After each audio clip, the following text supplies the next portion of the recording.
नीति हमेशा से ही विश्व शक्तियों के लिए शतरंज का बोर्ड रही है, जहां हर चाल का असर न सिर्फ गाजा या इजराइल तक सीमित होता है बल्कि पूरी वैश्विक व्यवस्था पर पड़ता है। ऐसे समय में जब गाजा पट्टी लगातार खून और बारूद की गंध से भरी हुई है, अमेरिकी राष्ट्रपति डोनाल्ड ट्रंप का अचानक सामने आया 20 सूत्रीय शांति प्रस्ताव वैश्विक बहस का विषय बन गया है। इस प्रस्ताव को लेकर भारत के प्रधानमंत्री नरेंद्र मोदी ने भी अपनी प्रतिक्रिया दर्ज की है और उम्मीद जताई है कि सभी पक्ष इसका समर्थन करेंगे। मोदी का ये बयान कूटनीति के लिहाज से महज औपचारिक समर्थन नहीं है बल्कि भारत की मध्य पूर्व नीति और उसकी संतुलन साधने की कला का प्रतिबिंब भी है। ट्रंप का प्लान एक और जहां युद्ध को 72 घंटे में रोकने और बंधकों की रिहाई जैसे ठोस वादों से लैस है, वहीं दूसरी ओर इसमें हमास को पूरी तरह निरस्त्र करने और गाजा को कट्टरपंथ मुक्त क्षेत्र घोषित करने जैसे कठोर कदम भी शामिल हैं। ये योजना न सिर्फ शांति की ओर बढ़ने का दावा करती है बल्कि गाजा पर एक अस्थायी अंतर्राष्ट्रीय शासी निकाय बैठाने का भी इरादा रखती है, जिसमें पूर्व ब्रिटिश प्रधानमंत्री टोनी ब्लेयर जैसे हस्तियों की भागीदारी तय की गई है।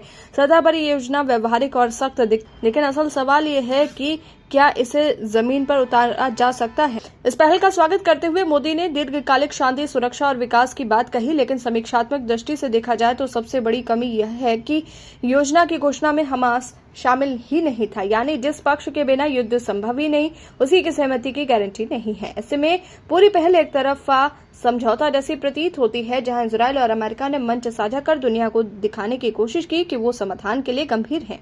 लेकिन अगर हमास ने इन शर्तों को ठुकरा दिया तो पूरा प्रयास कागजों में सिमट कर रह जाएगा।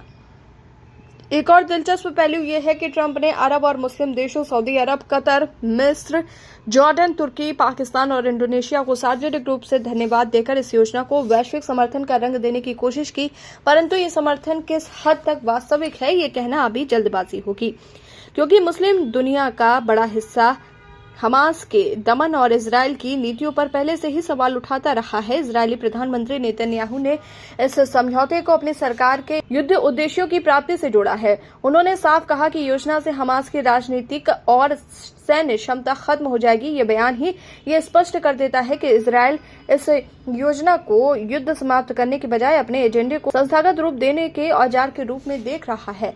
ऐसे में शांति की जगह प्रभुत्व की राजनीति हावी होने की आशंका गहरी है। निसंदेह ये प्रस्ताव अंतर्राष्ट्रीय कूटनीति के लिए एक इवेंट है, चमकदार, शोरगुल से भरा और तुरंत सुर्खियां बटोरने वाला। लेकिन वास्तविकता यह है कि गाजा की जमीन पर जहां बच्चे मलबे से किताबें तलाश रहे हैं और परिवार अपने लापता परिजनों की खोज में हैं, वहां इस तरह की घोषणाओं का असर सीमित ही रह जाता है। सवाल ये है कि क्या ये योजना वाकई गाजा को स्थायी शांति दिला पाएगी या ये भी मध्य पूर्व की लंबी कूटनीतिक कवायदों में शामिल होकर इतिहास की धूल में दब जाएगी।